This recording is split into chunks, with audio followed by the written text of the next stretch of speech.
Bismillahirrahmanirrahim. Assalamualaikum warahmatullahi wabarakatuh. Innal hamdalillah nahmaduhu wa nasta'inuhu wa nastaghfiruh wa natubu ilaihi wa na'udzu billahi min shururi anfusina wa min sayyiati a'malina. May yahdihillahu fala mudilla lahu wa may yudlil fala hadiya lahu. Wa asyhadu an la ilaha illallah wahdahu la syarika lah wa asyhadu anna Muhammadan abduhu wa rasuluh salawatu rabbihi wa salamuhu alaihi wa ala alihi wa sahbihi ajma'in. Amma ba'd. Ibu dan akhwat yang semoga senantiasa dimuliakan oleh Allah Azza wa Jalla. Alhamdulillah, kita bersyukur kepada Allah karena pada kesempatan pagi menjelang siang ini kita kembali diberi kekuatan, kesempatan, taufik dan hidayah dari Allah Azza wa Jalla sehingga kita bisa menghadiri pengajian rutin di setiap bulan, di setiap hari Kamis pekan kedua, membahas fikih wanita. Semoga Allah Subhanahu wa taala berkenan memberikan kita ilmu yang bermanfaat sehingga bisa kita amalkan sebagai bekal untuk menghadap kepada Allah Jalla wa ala. Amin ya rabbal alamin. Salawat dan taslim semoga tetap tercurahkan kepada junjungan kita Nabi besar Muhammad sallallahu alaihi wasallam, juga kepada seluruh keluarganya, para sahabatnya dan umatnya yang setia mengikuti tuntunannya sampai hari kiamat. Ibu dan akhwat yang semoga dimuliakan oleh Allah Subhanahu wa taala. Kita masih membahas seputar perceraian atau talak. Pembahasan tentang perceraian ini sangat penting karena sebagaimana pentingnya pernikahan, begitupun perceraian juga penting untuk dibahas. Karena sebagian kaum muslimin hanya perhatian dengan masalah pernikahan, bagaimana menikah, bagaimana memilih pasangan, tapi jarang memperhatikan tentang perceraian atau hukum-hukum yang berkaitan dengan perceraian. Dan agama Islam, agama yang sangat sempurna, mengatur semua lini kehidupan manusia, baik pernikahannya maupun perceraiannya. Walaupun mungkin di tengah-tengah masyarakat perceraian itu dianggap sebagai aib, tapi sebetulnya perceraian bukan sebagai aib. Perceraian itu adalah suatu solusi yang diberikan oleh aturan atau oleh ajaran Islam. Jadi perceraian itu sebetulnya adalah jalan keluar ketika ada persoalan, ada pertikaian rumah tangga yang tidak mungkin lagi untuk disatukan, maka solusinya adalah perceraian. Dan adanya hukum perceraian menunjukkan bahwa betapa terikatnya seseorang ketika seseorang telah melafadzkan akdun nikah, maka mereka telah terikat dan tidak boleh seenaknya untuk membatalkan ikatan itu. Tidak seenaknya seorang suami misalkan setelah menikah beberapa bulan kemudian udah saya sudah bosan sama istri saya ceraikan aja atau saya ganti yang lain. Islam tidak seperti itu. Ada aturan-aturannya. Ataupun seorang istri ketika sudah tidak betah atau sudah tidak tahan dengan suaminya, kemudian langsung dia minta cerai. Nah, agama Islam mengatur pernikahan dan juga perceraian untuk memberikan solusi bagi manusia, dan agar agama Islam ini menjaga kehormatan, kemudian menjaga permusuhan, menjaga darah sesama manusia. Karena bisa jadi dari pernikahan akhirnya bermusuhan, dan ini tidak diizinkan oleh agama Islam. Agama Islam ingin meminimalisir itu semua. Karena betapa banyak orang akhirnya saling dendam, saling bermusuhan, padahal sebelumnya mereka itu saling mencintai. Sebelumnya saling mencintai satu sama lain, tapi akhirnya dendam, bahkan naudzubillah sampai mengalirkan darah dan seterusnya, maka agama Islam mengatur itu semua agar tidak sampai terjadi hal-hal yang tidak diinginkan. Berikutnya kita akan membahas hal-hal yang berkaitan dengan an-nafaqah was-sukna lil mutallaqat, yaitu nafkah dan tempat tinggal bagi wanita-wanita yang diceraikan. Bagi wanita yang diceraikan, maka mereka memiliki masa iddah. Masa iddah ini masa menunggu atau masa menghitung. Karena agama Islam sangat perhatian, jangan sampai bercampur antara satu nasab dengan nasab yang lain. Kita tahu ada dalam Islam itu yang diistilahkan dengan doruriyatul khomsah, yaitu 5 pondasi yang harus dijaga. 5 pondasi yang harus dijaga ini diantaranya menjaga nyawa, menjaga akal, menjaga nasab, menjaga agama, dan menjaga harta. Ini semua aturan-aturan Islam dibangun untuk menjaga 5 hal ini. Kenapa harus ada kisos? Ya, karena untuk menjaga darah manusia. Kenapa ada potong tangan bagi orang yang mencuri sampai nisab? Karena untuk menjaga harta manusia. Kenapa ada pernikahan? Kenapa ada perceraian? Kenapa ada masa iddah? Karena untuk menjaga nasab. Jangan sampai nasab seseorang itu bercampur dengan nasab orang lain. Maka di sini disyariatkan adanya masa iddah untuk mengosongkan rahim seorang wanita dari bercampurnya air mani laki-laki. Karena kalau sudah 3 kali haid, insya Allah rahimnya sudah kosong dari air mani suami atau mantan suaminya tersebut. Baik. Di saat masa iddah, maka ada hak-hak, ada kewajiban-kewajiban antara suami istri ini. Tidak mesti ketika setelah bercerai langsung terputus segala sesuatunya, tidak. Ada aturan-aturannya dan ada hukum-hukum, ada hak-hak dan kewajiban-kewajiban yang harus ditunaikan antara kedua pasangan ini. Apakah hak suami ataupun hak istri. Di antara hak istri atau mohon maaf, di antara kewajiban istri kepada suami adalah dia wajib mentaati suami itu, mematuhi semua perintah-perintah suami. Apa saja yang diperintahkan, dia tidak boleh melawan. Dia menjaga kehormatannya, dia menjaga harga diri suaminya, menjaga harta suaminya, dan seperti dia masih sebagai seorang istri. Ini kewajiban-kewajiban istri yang harus dia tunaikan. Bahkan dia tidak boleh keluar dari rumah suaminya. Dia harus tetap berada di rumah suaminya atau rumah yang disediakan oleh suaminya. Adapun hak istri, kewajiban suami yang harus dia berikan, yaitu an-nafaqah, yaitu suami wajib menafkahi istrinya ketika dalam masa iddah. Baik. Nah, kewajiban menafkahi istri ini termasuk menyiapkan tempat tinggal, menyiapkan al-kiswah, yaitu pakaian. Maksudnya hal-hal yang primer. Nafkah yaitu berupa makanan pokok, kemudian tempat tinggal, kemudian kiswah yaitu pakaian. Kalau memang si istri ini tidak punya pakaian, maka si suami wajib memberikan pakaian kepada istri tersebut.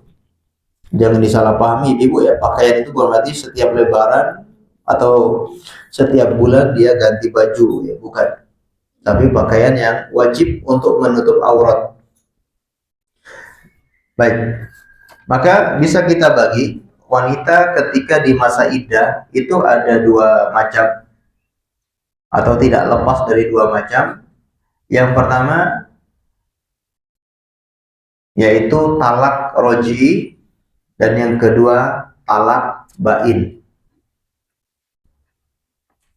dia menjalankan masa iddah, itu talaknya ada dua, apakah kena talak roji'i atau talaknya masih talak roji'i ataupun talaknya talak bain. Adapun yang pertama yaitu talak roji'i. Ini yang sudah kita pelajari di pembahasan sebelumnya. Masih ingat Ibu ya, talak roji'i itu apa? Ya, talak yang suami masih punya hak penuh untuk kembali kepada istrinya. Tidak perlu minta izin, tidak perlu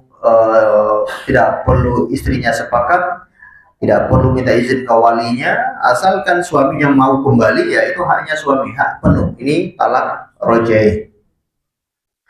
Nah, kalau yang pertama ini talak roja'i, suami hukumnya wajib untuk menafkahi istrinya. Suami wajib untuk menafkahi istrinya.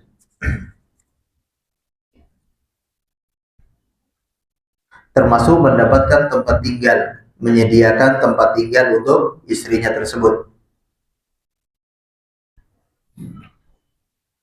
Dan si istri tidak boleh keluar dari rumah tersebut. Ini haknya suami. Kewajiban istri harus tetap tinggal di tempat itu selagi tidak ada hal-hal yang mudarat. Kalau di tempat itu terjadi hal-hal yang memudaratkan bagi istri, maka tidak masalah, dia bisa berpindah ke tempat yang lebih aman. Baik, atau mungkin karena ada hal-hal yang darurat, dia tidak bisa menempati tempat tersebut. Apakah karena masa kontraknya sudah habis, dia harus pindah dari tempat itu kalau memang darurat untuk pindah.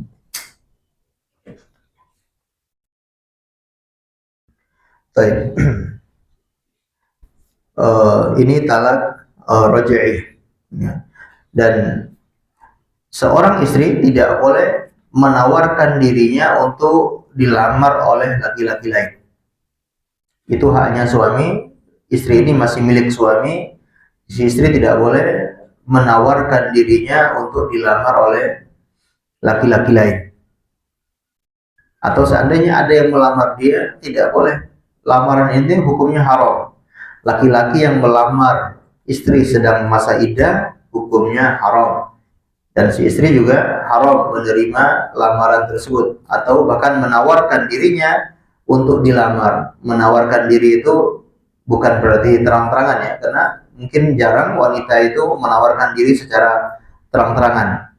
Mungkin dari tingkah lakunya itu seakan-akan apa ya, mancing ya, seakan-akan mancing untuk dilamar, atau dia cari muka atau dan seterusnya, ya cari perhatian di hadapan laki-laki lain dengan niat untuk dilamar oleh laki-laki lain tersebut. Nah, ini semua hukumnya haram karena masih hak mutlak suami. Allah berfirman dalam surat Al-Baqarah ayat 228, wa bu'ulatuhunna ahaqqu biraddihinna in aradu islaha. Wa bu'ulatuhunna, dan suami-suami mereka, ahaqqu biraddihinna, lebih berhak untuk kembali kepada mereka, yaitu istri-istri yang mereka cerai, in aradu islaha, jika memang mereka menginginkan perbaikan, mereka menginginkan kemaslahatan, maka suaminya lebih berhak. Dan Allah sebutkan di sini dengan kalimat wa bu'ulatuhunna, dan suami-suami, menunjukkan apa? Bahwa wanita-wanita yang dicerai itu masih istrinya, karena Allah sebutkan dengan kata-kata suami. Kalau laki-lakinya itu masih suami, berarti istri, berarti wanita tersebut masih sebagai istri, dan suaminya lebih berhak untuk kembali. Baik, ini talak, yaitu talak roja'i. Sebagaimana kata Allah Subhanahu wa taala dalam Al-Qur'an surat At-Thalaq ayat 1, ya ayyuhan nabiyyu idza talaqtumun nisaa fatalliquhunna li'iddatihinna wa ahsul 'iddah wattaqullaha rabbakum la tukhrijuhunna min buyutihinna wala yakhrujna illa ayatina bi fahishatin mubayyinah. Wahai nabi, maksudnya wahai Nabi Muhammad, jika kalian mentalak istri-istri kalian. Jadi di sini memberi faedah, khitabnya Allah itu berfirman kepada nabi, bahkan menggunakan kalimat wahai nabi. Nabi berapa orang?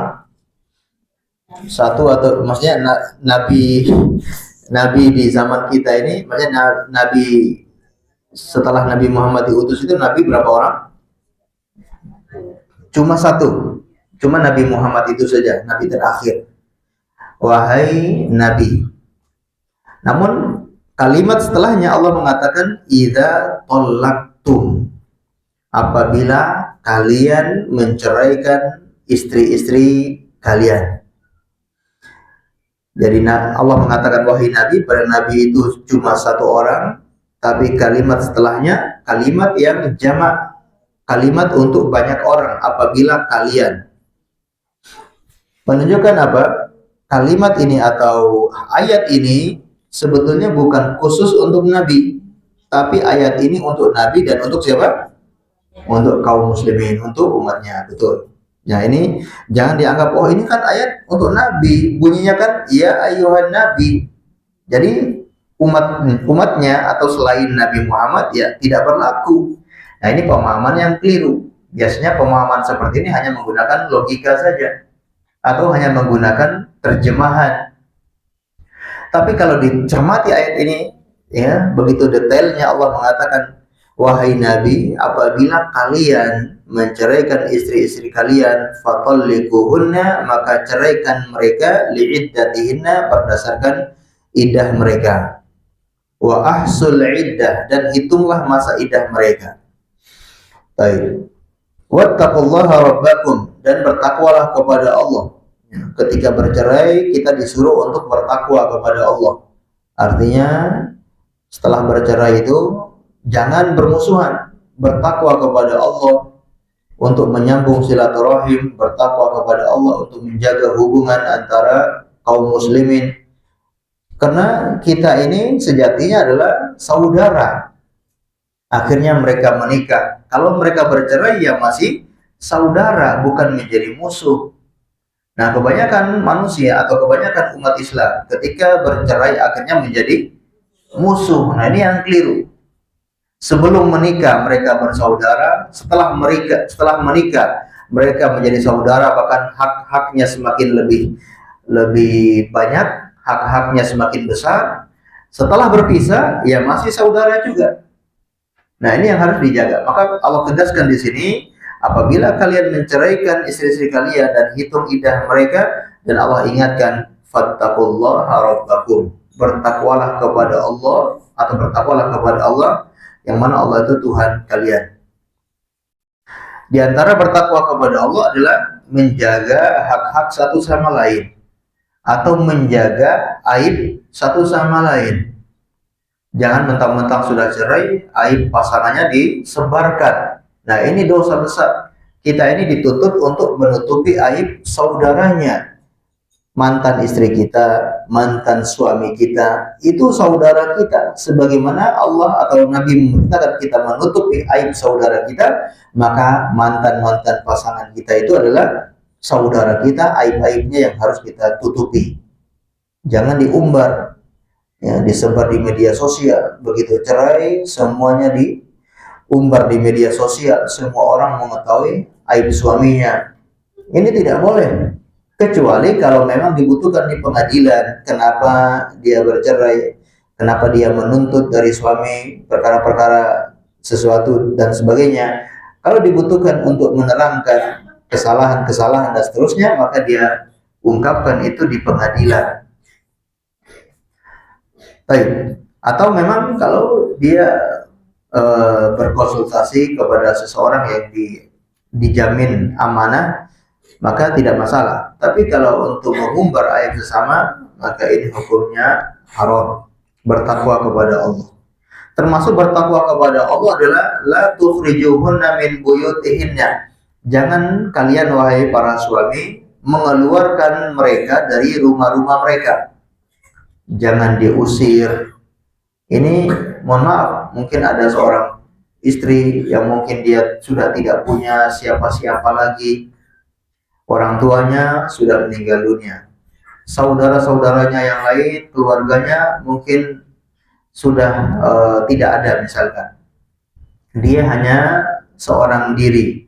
Begitu diceraikan oleh suaminya, maka jangan diusir dari rumah tersebut. Maka di masa iddah tersebut mungkin dia bisa, istri ini, wanita ini bisa mencari solusi. Nanti kalau selesai masa iddah, saya diceraikan oleh suami saya harus pergi kemana, dia menghubungi siapa. Ini masih punya waktu untuk dia mencari jalan keluar. Baik, wala yakhrujna illa ayatina bi fahishatin mubayyinah. Dan para istri itu juga tidak boleh keluar dari rumah suaminya. Mentang-mentang sudah diceraikan, dia pengen pulang ke rumah orang tuanya. Ini tidak dibolehkan, kecuali kalau memang suami mengizinkan. Kalau suami mengizinkan, ya sebagaimana dia masih sebagai istri, dia minta izin untuk pergi ke rumah orang tuanya, untuk berkunjung ke rumah orang tuanya, maka dibolehkan oleh suaminya. Tapi kalau suaminya tidak mengizinkan, wanita ini harus bertakwa kepada Allah, yaitu jangan keluar dari rumah suami tersebut. Illa ayyatina bi fahishatin mubayyinah, kecuali kalau istri itu melakukan fahisyah, kemungkaran, kekejian yang mubayyinah, yang nyata. Ini banyak ditafsirkan, kekejian yang nyata itu adalah perzinahan. Kalau seorang wanita ini ketika di masa iddah kok dia berbuat zina, maka suami ini boleh mengusirnya atau mengeluarkan dari rumah suami tersebut. Dan kenapa di antara hikmahnya istri itu tidak boleh dikeluarkan dari rumah atau istri tidak boleh pergi dari rumah ketika dia diceraikan? Karena ada kemungkinan mereka bisa kembali lagi, suami bisa rujuk kepada istrinya, dan betapa banyak seperti itu. Pagi harinya diceraikan, sore harinya sudah rujuk. Ya, begitu cepatnya. Ya begitulah manusia, hatinya berbolak-balik. Dan biasanya dia menceraikan itu karena dorongan emosi, karena egois, karena takut tidak gentle gitu ya. Istrinya nantang-nantang, ceraikan saya kalau kamu berani, kalau kamu gentle. Wah, suami tidak mau, dia dibilang penakut, akhirnya ceraikan. Tapi sore harinya kembali lagi. Nah begitulah, supaya kita itu hukum asalnya dituntut untuk selalu bersama. Kalau memang tidak ada hal-hal yang betul-betul harus berpisah, maka secara hukum asalnya kita selalu ingin untuk bersama. Karena menikah itu ibadahnya lebih besar, artinya pahalanya besar ketimbang bercerai, dan mudaratnya lebih besar ketika seorang itu bercerai. Makanya kata Nabi Shallallahu Alaihi Wasallam, apabila seorang itu menikah, maka qad istakmala nisfu dinahu. Apabila seorang itu menikah, maka sudah sempurna atau sudah menutupi separuh apa? Agamanya.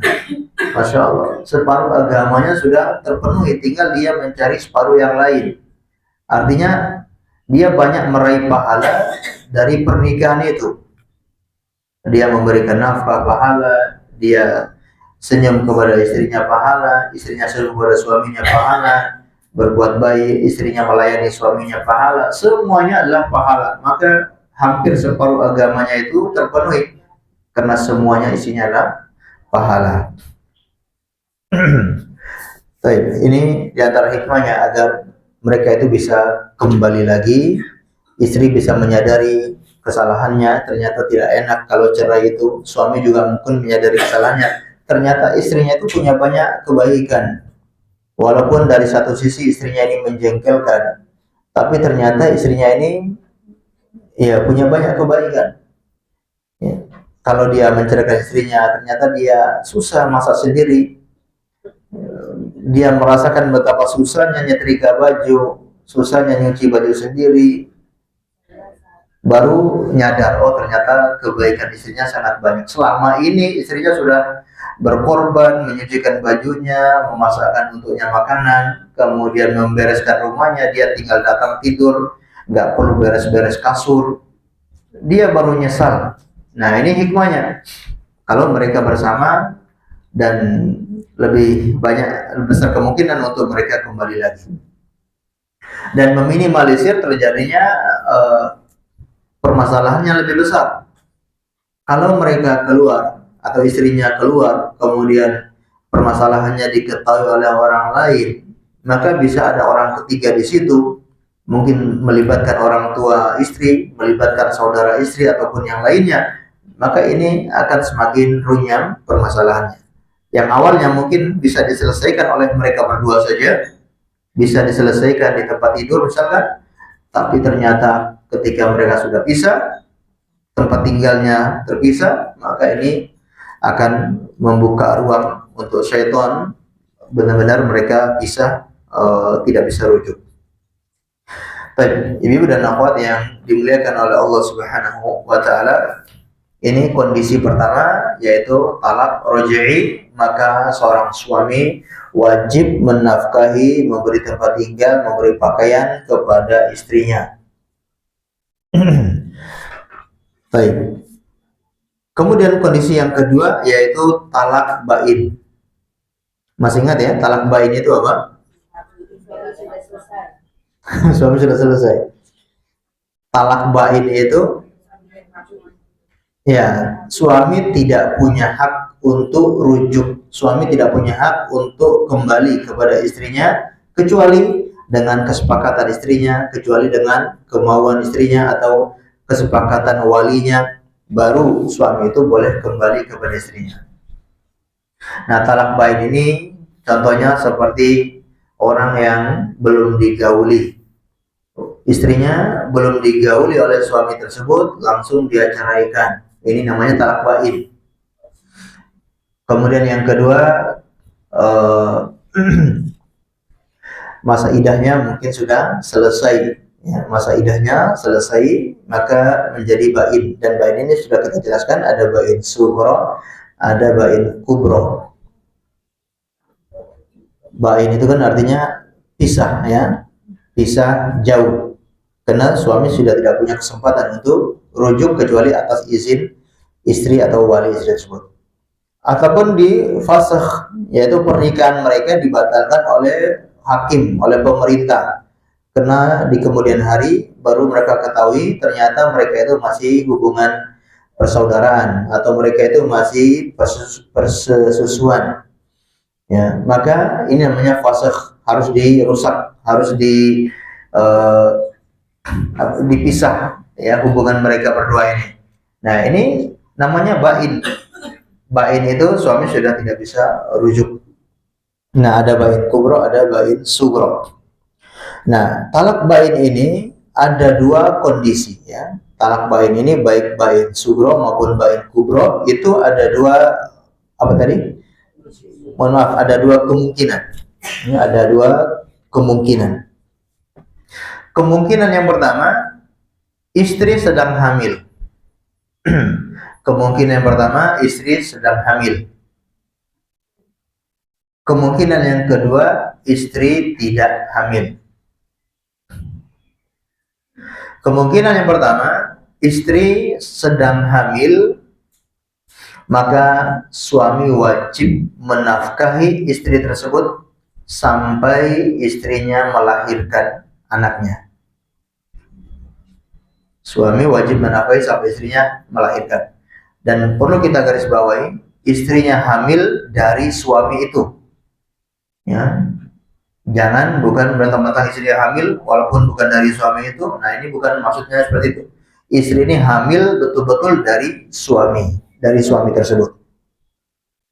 Maka suami ini wajib menafkahi, menyiapkan tempat tinggal untuk istri tersebut.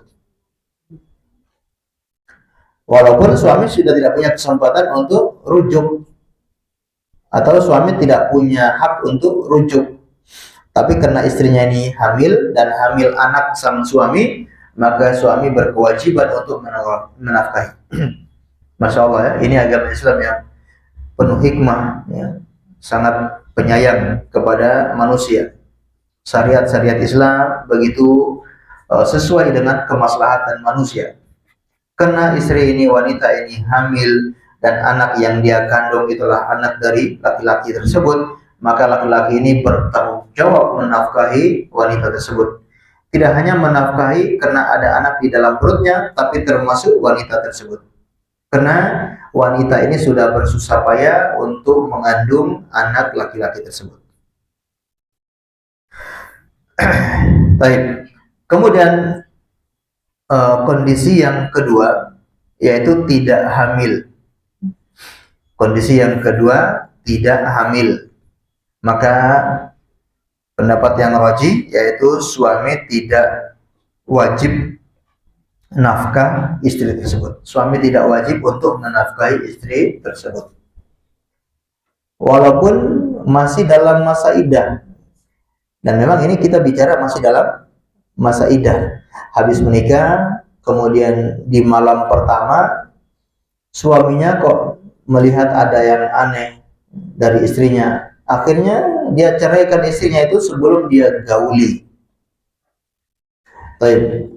Istrinya ini dia tidak menjalankan masa iddah dan istrinya ini tidak mendapatkan nafkah dari suaminya. Ataupun ketika di fasakh, ya, ketika diceraikan oleh hakim, ya, suami bersama istrinya ini sudah menikah beberapa bulan dan belum sampai hamil. Ternyata datang keterangan dari pengadilan ini harus dipisah karena mereka diketahui memiliki hubungan sedarah atau masih hubungan sepersusuan. Di fase, maka istri ini punya masa iddah atau tidak? Hah? Kita ulangi, menikah beberapa bulan belum sempat hamil. Beberapa bulan ini maksudnya mereka sudah ya menikah sebagaimana pada umumnya, berhubungan suami istri, ya, berhubungan biologis, tapi memang belum sampai hamil gitu. Dan barulah di fase dipisah mereka ini. Kira-kira ada masa iddahnya atau tidak ini wanita? Hah? Tidak ada atau ada? Atau kadang ada kadang tidak? Jawabannya ada, ya, masa iddahnya ada. Kenapa? Karena sudah berhubungan. Namanya orang kalau sudah berhubungan suami istri maka harus ada masa iddah. Kenapa? Untuk mengosongkan rahim wanita tersebut. Baik. Nah, dia punya masa iddah. Walaupun wanita ini masih dalam masa iddah, suami tidak wajib menafkahi. Kenapa? Karena ini talaknya talak bain, betul ya. Karena ini talak bain. Dan wanita ini belum hamil. Ya, maka tidak mendapatkan nafkah dari suami. Baik. Disebutkan oleh Nabi Shallallahu Alaihi Wasallam, innaman nafaqah wasukna lil mar'ah idza kana li zawjiha 'alaiha raj'ah. Sesungguhnya nafkah dan tempat tinggal itu bagi istri yang diceraikan oleh suaminya talak raj'i, yang masih bisa kembali. Waqala Allah Ta'ala, Allah Subhanahu wa taala berfirman, askinuhunna min haitsu sakantum min wujidikum, ya. Beri mereka tempat tinggal dari tempat tinggal yang kalian tinggali.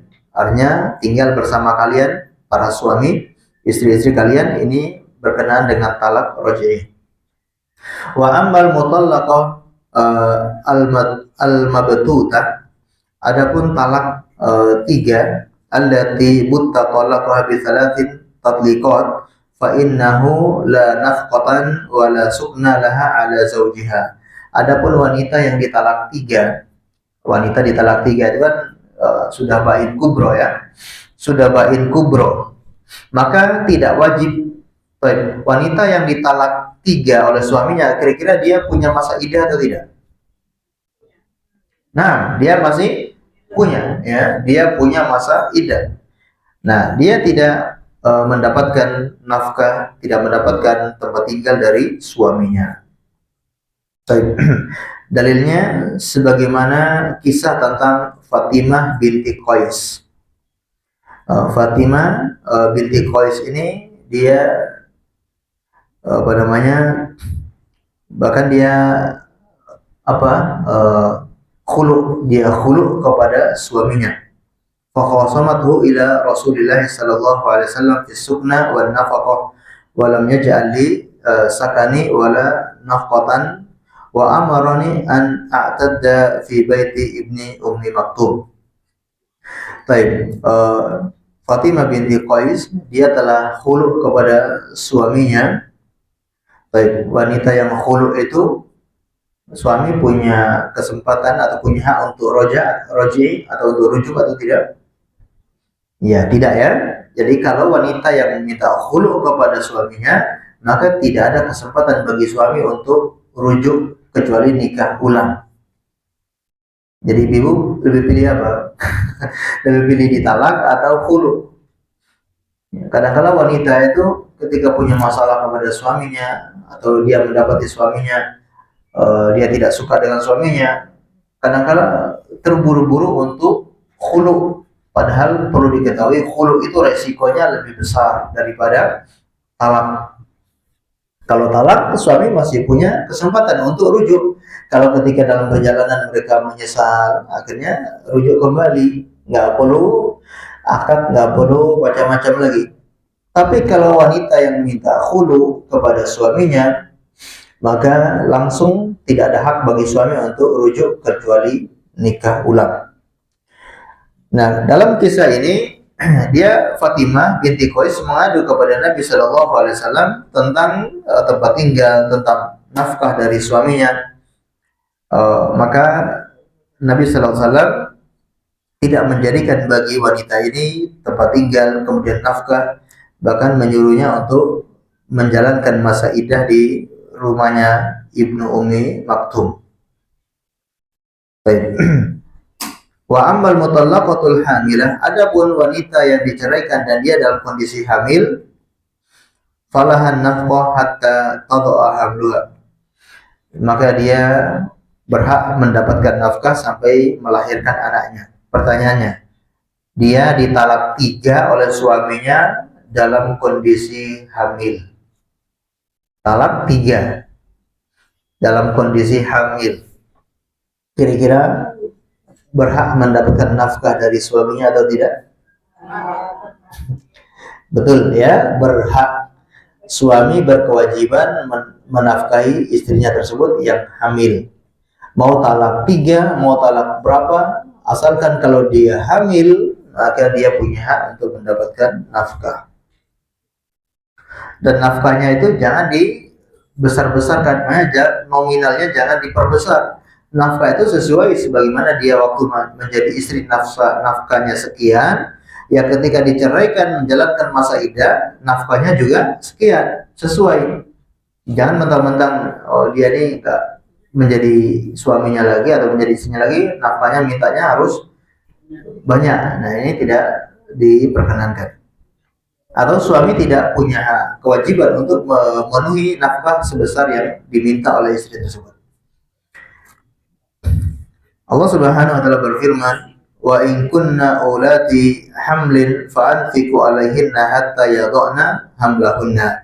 Apabila istri-istri yang kalian cerai itu mereka sedang hamil, maka berinfaklah kepada mereka, nafkahlah kepada mereka sampai mereka melahirkan anaknya.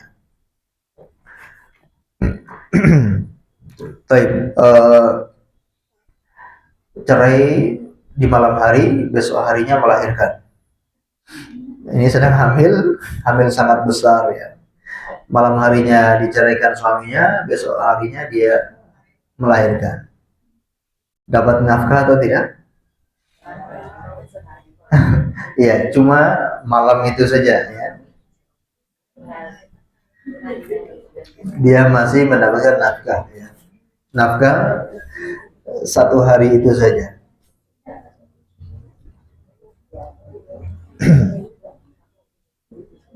Baik.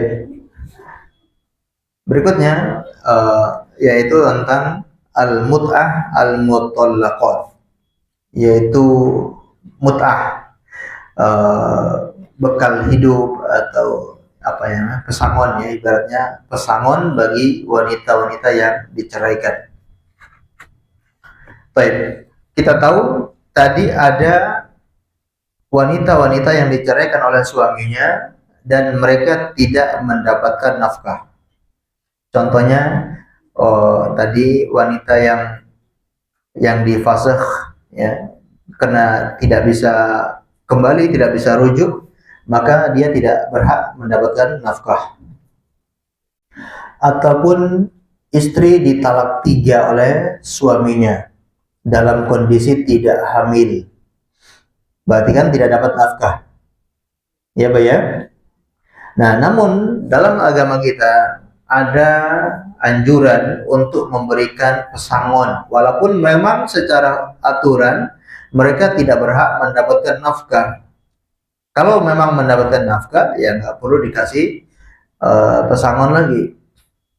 Tapi kalau mereka ini tidak mendapatkan nafkah, bahkan yang mendapatkan nafkah pun kalau suami ingin memberikan mut'ah, maka ini tidak masalah. Tapi yang paling kita titik beratkan adalah mereka-mereka yang tidak mendapatkan nafkah. Maka dianjurkan bagi para suami untuk memberikan mut'ah. Ya. Al-mut'ah malun yadfa'u az-zawj lil mutallaqatihi wa qad yakunu hadzal mal thiyaban aw kiswatan aw nafaqatan aw khadiman aw ghairu dzalik. Mut'ah adalah harta yang diberikan oleh suami kepada wanita yang dia ceraikan, dan bisa jadi harta ini berupa pakaian, berupa tempat tinggal, berupa nafkah, ya, berupa pembantu, ataupun yang lainnya. Ya. Padahal memang dia tidak berkewajiban untuk menafkahi wanita tersebut, karena memang tidak berhak mendapatkan nafkah.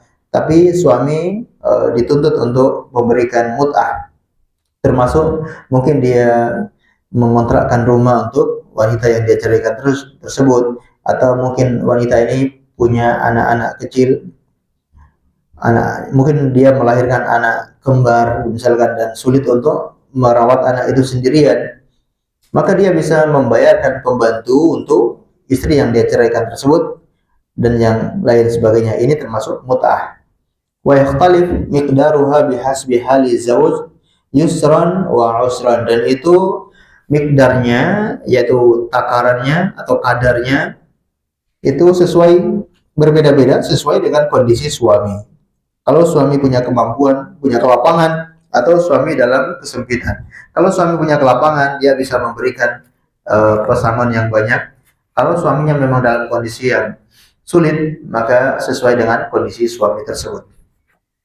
Wal mut'atu wajibatun likullil mutallaqat fi ashahi aqwalil ulama. Dan mut'ah itu hukumnya wajib bagi mereka yang diceraikan. Dan ini pendapat yang paling sahih dari kalangan ulama. Karena keumuman firman Allah Subhanahu wa taala, walil mutallaqati mata'un bil ma'ruf haqqan 'alal muttaqin. Bagi wanita-wanita yang diceraikan itu mata'un, yaitu mendapatkan harta mut'ah bil ma'ruf, secara ma'ruf, haqqan 'alal muttaqin, itu hak bagi orang-orang yang bertakwa. Atau juga firman Allah Subhanahu wa taala, wa matti'uhunna 'alal musi'i qadaruhu wa 'alal muqtiri qadaruhu mata'an bil ma'ruf haqqan 'alal muhsinin. Dan berikanlah istri-istri kalian itu mut'ah atas kelapangan bagi kalian, ya, sesuai dengan kondisi kalian secara ma'ruf, haqqan 'alal muhsinin, itu berhak bagi orang-orang yang berbuat kebaikan. Taib. Wa hadha yastawi fihi al-madkhul biha wa ghaira al-madkhul biha. Dan ini sama saja apakah kepada wanita yang sudah dia berhubungan, sudah dia berhubungan biologis atau belum berhubungan biologis. Ini hukumnya wajib untuk diberikan mut'ah. Taib. Ibu dan akhwat yang dimuliakan oleh Allah Subhanahu wa taala, walakin yang bagi ayu alam, kata pengarang, akan tetapi harus diketahui annama tastahiquhu al-mutallaqatu qabla dukhul allati qad summiya mahraha fil aqli laysa amran zaidan ala nisfil mahra an-nusus alaihi bima'na anna mata'tuha nisful mahri la ghairahu. Kondisi wanita yang diceraikan oleh suaminya, ya, itu ada beberapa kondisi. Di antaranya yang pertama, suami ini belum membayar mahar. Kita contohkan tadi, menikah dengan seorang wanita, di malam pertama langsung menceraikan istri itu. Padahal suami ini belum bayar mahar. Kalau kebanyakan kita kan mahar biasanya kontan, dibayar tunai. Nah, mahar itu boleh tidak tunai. Dan mahar itu juga boleh dalam bentuk jasa. Maharnya dengan mas kawin, jasa bekerja selama ya, bekerja membantu istri ini selama 1 bulan. Ini sudah jadi mahar pakai jasa. Baik. Nah, kadang-kala mahar itu masih statusnya hutang, belum dibayar. Baik. Kalau seperti itu, sedangkan wanita ini sudah diceraikan, maka hukumnya kalau mahar itu sudah disebutkan nominalnya, maka dia wajib membayar separuh dari nominal yang disebutkan tersebut. Misalkan waktu menikah, waktu akad, saya terima nikahnya si Fulanah binti Fulan dengan mas kawin 30 gram emas dibayar kredit. Contoh ya. Ya, dibayar kredit atau dibayar non tunai. Ya, berarti kan belum dibayar, masih non tunai. Tapi sudah disebut di akad kalau maharnya 30 gram emas. Nah, ternyata di malam pertama kok cerai. Maka tadi gimana? Membayar berapa? Separuhnya, berarti 15 gram. Ini wajib. Dan ini kondisinya belum dukhul, ya, belum disentuh, belum berhubungan biologis. Baik. Adapun yang kedua, kondisinya kalau sudah berhubungan biologis, maka wajib membayar full. Walaupun maharnya itu mahar yang tidak kontan, non tunai. Saya terima nikahnya Fulanah binti Fulan dengan mas kawin 30 gram emas dibayar non tunai. Sah. Malam pertama mereka belum cerai, sudah berhubungan badan. Malam pertama hubungan biologis, ya. Besoknya baru cerai. Kira-kira maharnya berapa? Penuh, ya, 30 gram. Ya, makanya di antara kaidah yang dibuat oleh para ulama, mahar itu dibayar penuh apabila sudah mendapatkan manfaat. Memang bahasanya begitu, ya. Bahasanya mendapatkan manfaat. Ya, karena ya apa ya artinya iya betul, ada timbal baliknya, ya. Engkau mendapatkan manfaatnya maka wajib membayar penuh, gitu ya. Nah, bagi tadi yang belum dia sentuh, kalau dia mau membayar penuh maka ini dibolehkan, bahkan ini yang dianjurkan. Mungkin ada suami yang baik hati, bahkan dia menceraikan istrinya itu, kenapa belum dia sentuh? ternyata memang istri itu punya aib yang mungkin tidak disebutkan atau tidak dia singgung. Nah, aib baru ketahuan ketika malam pertama. Nah, mungkin suaminya ini kasihan ya, sudah diceraikan, maka dia ingin menghibur mantan istrinya itu dengan membayar mahar penuh. Nah, ini dianjurkan. Sebagaimana kata Allah Subhanahu wa taala, ya ayyuhalladzina amanu idza nakahtumul mu'minati tsumma talaqtumuhunna min qabli an tamassuhunna fama lakum alaihi min iddatin ta'tadunaha famatti'uhunna. Ataupun dalam ayat yang lain, la junaha alaikum in talaqtumun nisaa ma lam tamassuhunna aw tafridu lahunna faridah famatti'uhunna 'alal musi'i qadaruhu wa 'alal muqtiri qadaruhu mata'an bil ma'ruf haqqan 'alal muhsinin.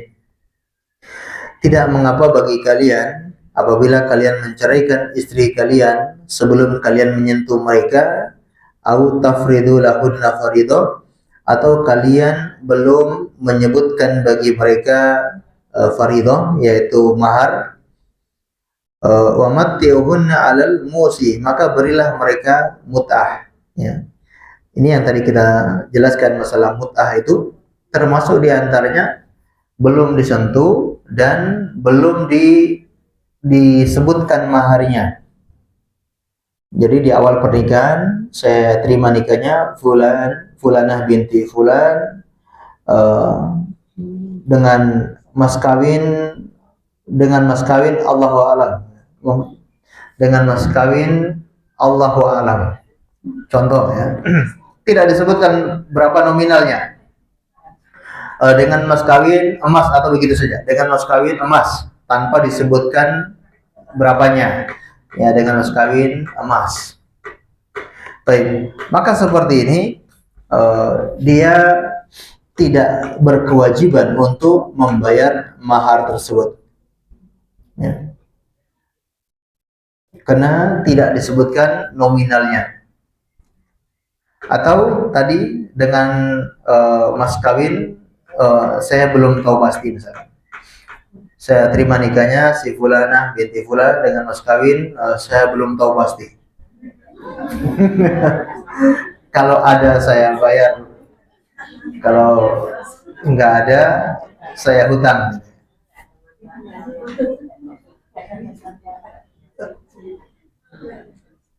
Baik, di malam pertama cerai gitu ya, belum menyentuh, maka dia tidak berhak untuk mendapatkan mahar itu. Tapi kalau di malam pertama ternyata dia menyentuh wanita itu, sudah mas kawinnya nggak disebutkan, ternyata di malam pertama kok ngambil kesempatan mendapat manfaat. Ya, mendapat manfaat, maka ini yang disebut dengan mahrun mithli, yaitu mahar yang serupa. Maksudnya apa? Diserupakan dengan mahar saudara-saudaranya atau bibi-bibinya, diserupakan dengan mahar ibunya atau mahar saudara perempuannya, mahar bibi atau kholahnya, bibi dari ayah atau bibi dari ibunya. Ini disesuaikan. Oh, ini saudara perempuannya, kakak-kakak perempuannya maharnya 50 gram. Ya, dia juga segitu maharnya. Ya. Kalau maharnya kakak-kakak perempuannya hanya seperangkat alat sholat dibayar tunai, ya hanya seperangkat alat sholat ya. Ini mahar misli, disesuaikan. Ibu dan akhwat yang dimuliakan oleh Allah Subhanahu wa taala. Perkara berikutnya ya, pasca perceraian, di antara hal-hal yang perlu diperhatikan yaitu hadonatut tifl, yaitu merawat anak atau merawat bayi tersebut. Idza talaqatil mar'atu fahiya ahaqqu bit-tifli minal ab ma lam tatazawwaj. Apabila seorang wanita diceraikan oleh suami, maka dia lebih berhak terhadap anaknya daripada seorang ayah. Malam tatazawwaj, selagi wanita itu belum menikah lagi. Jadi yang lebih berhak terhadap anak ini, dan ini dalam kondisi hadonah. Hadonah itu masih menyusui. Dia masih menyusui ya, sekitar anak umur 1 sampai 2 tahun, masa-masa menyusui, maka ibunya yang paling berhak. Selagi ibunya ini belum menikah. Faidah tazawwajat fal ab ahaqqu bihi. Apabila ibunya ini ternyata dia menikah, maka anaknya ini suaminya lebih berhak daripada ibunya tersebut. Ya anna Nabi sallallahu alaihi wasallam qala lil mar'ati allati talaqaha zawjaha wa ma tiflaha anti ahaqqu bihi ma lam tunkaha. Nabi SAW berkata kepada seorang wanita yang diceraikan oleh suaminya dan wanita ini punya seorang anak yang masih dia susui. Nabi bersabda, anti ahaqqu bihi, engkau wahai seorang wanita lebih berhak daripadanya, daripada suamimu, malam tunkai, selagi engkau belum menikah. Kalau wanita ini dia sudah menikah, maka sekarang suaminya lebih berhak untuk merawat anak tersebut. Apakah dia pakai bayar seorang yang menyusui? Karena ada yang orang yang dibayar jasanya untuk menyusui anak-anak bayi, dia bisa bayar orang, atau suaminya, itu hak suaminya, tapi dia membiarkan biar anak ini bersama ibunya dulu saja. Nah, ini berarti sekarang suami telah merelakan haknya. Tapi kalau ketika wanita yang menikah, tiba-tiba suami pengen mengambil anak bayi itu, boleh atau tidak? Boleh, ya. Karena wanita itu sudah menikah lagi. Wa ammal ghulamul ladzi istaghna 'anil hadana fa innahu yukhayyiru baina abihi wa ummihi. Adapun seorang anak yang dia tidak begitu butuh dengan hadana, yaitu susuan ibunya, atau dia belum butuh dengan ibunya. Mohon maaf, dia sudah tidak terlalu butuh untuk selalu bersama ibunya. Baik. Fa innahu yukhayyiru baina abihi wa ummihi. Maka dia dikasih pilihan, disuruh memilih antara ayahnya atau ibunya. Jadi mungkin anaknya sudah umur 3-4 tahun misalkan, atau bahkan sampai 5 tahun. Nah, maka dikasih pilihan, kira-kira mau milih siapa? Milih ibunya atau milih bapaknya? Hal itu pernah terjadi di masa Nabi SAW, ketika ada seorang wanita yang mengadu kepada beliau tentang masalah tersebut. Maka beliau bersabda, "Hadza abuka wa hadhihi ummuka. Fahud baina ayyuma syi'ta." Ini ayahmu, ini ibumu. Kamu silakan ambil tangan siapa yang kamu suka. Fa akhadha baina ummihi fantalaqat bihi. Dan anak ini pun mengambil tangan ibunya. Akhirnya ibunya pun membawa anak itu pergi. Tapi kewajiban menafkahi tetap pada siapa? Ayah. Bukan berarti ibunya membawa anak itu pergi dan ayah ini bebas tanggung jawab, tidak. Anak ini masih tanggung jawab ayahnya untuk menafkahi. Betul, istrinya tadi, mantan istrinya sudah tidak dinafkahi lagi, tapi anaknya harus dinafkahi. Sampai kapan? Sampai anak itu usia balik. Kalau anak itu sudah usia balik, barulah suami ini tidak punya kewajiban untuk menafkahi anaknya. Berarti di dalam agama Islam itu, nafkah yang wajib bagi orang tua kepada anaknya itu sampai usia balik. Kalau anak sudah usia balik, jangan dinafkahi lagi, nggak apa-apa ibu. Tapi ada yang tega nggak? Kayaknya nggak ada yang tega ya. Oh, ini anakku, anak satu-satunya lagi. Tapi begitulah agama Islam mengatur, ya. Seandainya orang tua mau lepas tanggung jawab, tidak mau menafkahi ketika anak itu sudah usia balik, maka orang tua tidak berdosa. Dan pahalanya juga beda, ya. Ketika menafkahi sebelum balik, pahalanya pahala wajib. Tapi ketika sudah balik, orang tua menafkahi anaknya, itu hanya dihitung pahala sunnah. Laki-laki apa perempuan? Kalau saya pernah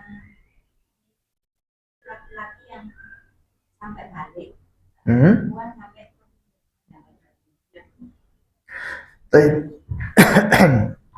Nah, betul ya. Ini maksudnya bagi anak laki-laki. Adapun perempuan, sampai perempuan ini bisa ada yang bertanggung jawab atasnya. Atau memang pendapat sebagian ulama itu berlaku untuk laki-laki dan perempuan. Selagi kalau perempuan itu ternyata mampu, dia di usia balik dan perempuannya mampu untuk menafkahi dirinya sendiri, maka perempuan orang tuanya sudah tidak berkewajiban untuk menafkahi walaupun anaknya perempuan. Ya. Karena pada umumnya perempuan biasanya belum bisa menafkahi dirinya sendiri ketika usia balik, sehingga ditekankan bagi orang tua untuk tetap menafkahi anak perempuan tersebut. Adapun anak laki-laki, tradisinya apalagi orang-orang di zaman dahulu, laki-laki itu sudah bisa menafkahi dirinya sendiri kalau sudah usia balik. Sudah bisa cari uang, sudah bisa mandiri. Nah, itu kalau usia balik. Harusnya seperti itu, ya. Bisa atau tidak, Ibu? Usia balik berarti usia kelas berapa? Katakanlah pakai umur 15 tahun. 15 tahun anak itu sudah balik. Hah? Bukan sekolah atau enggak sekolahnya ya.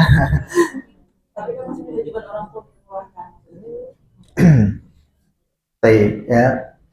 Nah, itu hukumnya sunnah, pahalanya menjadi sunnah. Orang tuanya menyekolahkan, orang tuanya kasih makan saja ibu itu sunnah ya. Lebih penting mana, kasih makan atau sekolahkan? Enggak, tapi ketika anak ini sudah nggak makan 3 hari, apakah lebih wajib lebih dahulu sekolah atau lebih dahulu makan? Ya, berarti makan yang lebih urgen ya. Ya, nah itu saja, makan yang lebih urgen saja itu bukan wajib kalau anak itu sudah mencapai usia balik. Nah, adapun orang tua pengen memberi makan kepada anaknya sesudah usia balik, pengen menyekolahkan anaknya, itu sunnah dan itu kebaikan atas orang tuanya. Orang tuanya telah berbuat baik kepada anaknya, tapi bukan menjadi kewajiban. Artinya kalau orang tuanya tidak memberikan itu tidak berdosa gitu. Artinya orang tuanya mungkin semampunya, dia hanya kasih makan kepada anak yang sudah balik itu semampunya, sehari mampunya hanya sekali misalkan. Ya orang tuanya tidak berdosa. Tapi kalau sebelum balik ya, ternyata orang tuanya punya kemampuan tapi tidak mau ngasih anaknya nafkah yang normal yaitu makan 3 kali sehari misalkan, maka orang tuanya berdosa ya. Baik. Oleh karena itu perlu kita perhatikan pendidikan di dalam agama Islam itu pendidikan yang betul-betul membuat anak itu menjadi mandiri. Usianya balik, mereka itu sudah mandiri.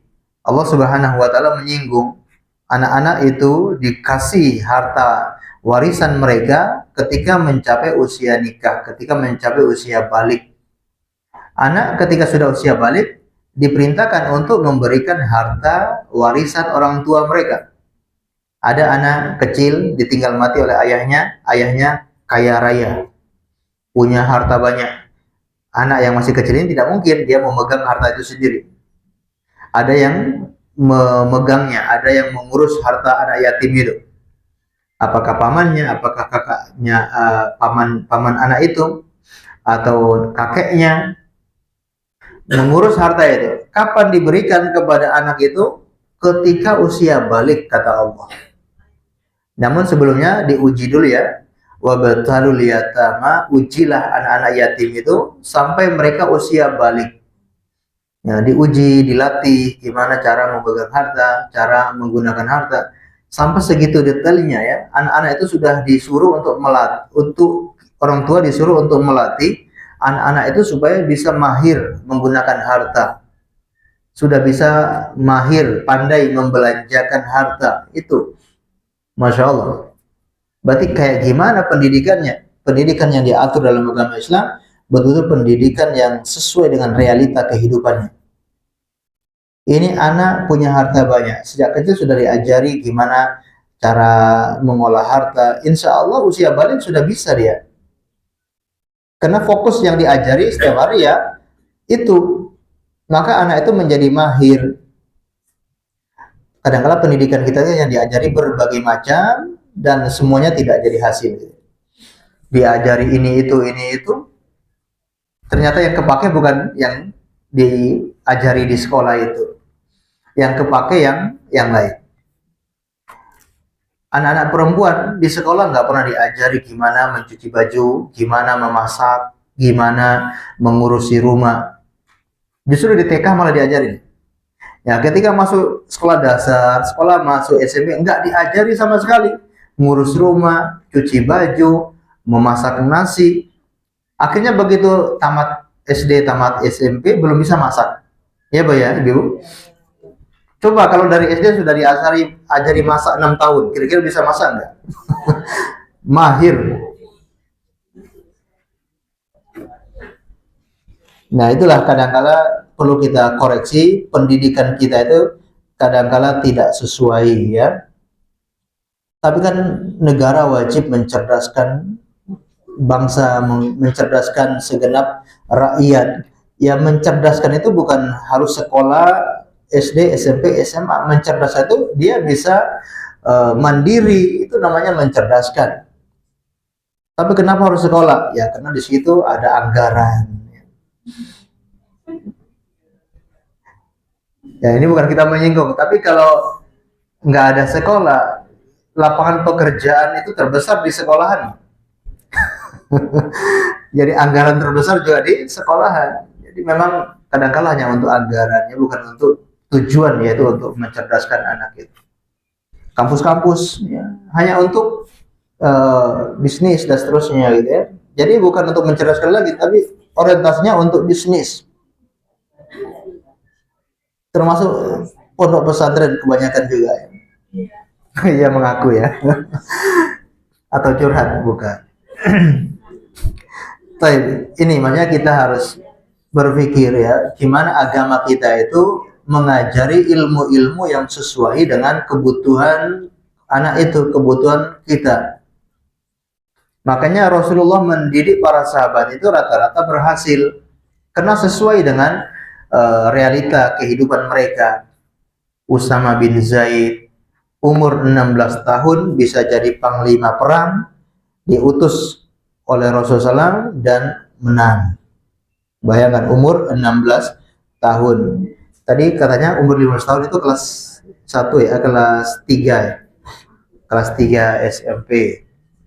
Itu sudah jadi panglima, ngatur strategi perang, ngangkat senjata, mimpin pasukan. Umur 16 tahun. Ya karena memang dididik untuk berperang gitu loh.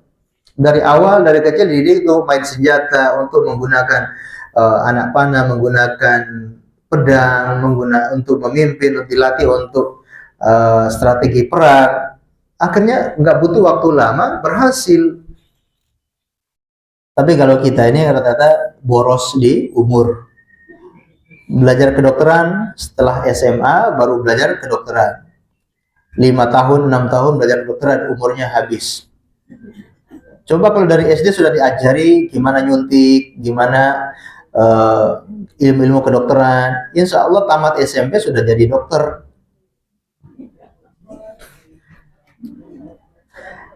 Ya ini bukan kita menyalahkan ya, namanya pemerintah kita, mereka sudah beristihad ya untuk kebaikan bagi warga negara, tapi harus kita juga melihat, melihat contoh-contoh yang dilakukan oleh Nabi Shallallahu Alaihi Wasallam ternyata berhasil yang dipraktekkan oleh Rasulullah SAW.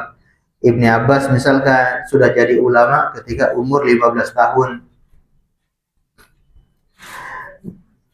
Jadi ibu-ibu sekalian, jangan kita berpatokan pada ijazah ya. Atau masih laku ya, ijazah masih laku ya. Apa sudah nggak laku? Bekali anak-anak kita dengan pengetahuan, dengan pengalaman, insya Allah itu yang lebih bermanfaat untuk hidup mereka ya, daripada sekedar ijazah gitu. Walaupun mungkin dijadikan persyaratan untuk berbagai macam instansi, namun yang lebih penting adalah pengalaman, kemampuan, dan ilmu ya. Lebih penting adalah ilmu. Karena banyak orang tua yang mengeluh sudah kuliahkan anaknya, banyak-banyak biaya yang dia keluarkan sangat banyak, tapi ternyata begitu selesai lulus nggak dapat kerja. Orang tuanya akhirnya ya ada perasaan gimana gitu. Ya bukan kecewa juga ya, tapi uh, ada perasaan kurang suka atau apa melihat anaknya belum dapat kerja gitu. Taib Allah alam bisawab. Barangkali kita cuma sampai di sini. Mudah-mudahan bermanfaat untuk kita semuanya. Waktu yang tersisa masih ada sekitar 10 menit mungkin. Kita gunakan untuk bertanya jawab. Kalau ada yang ditanyakan, kami persilakan.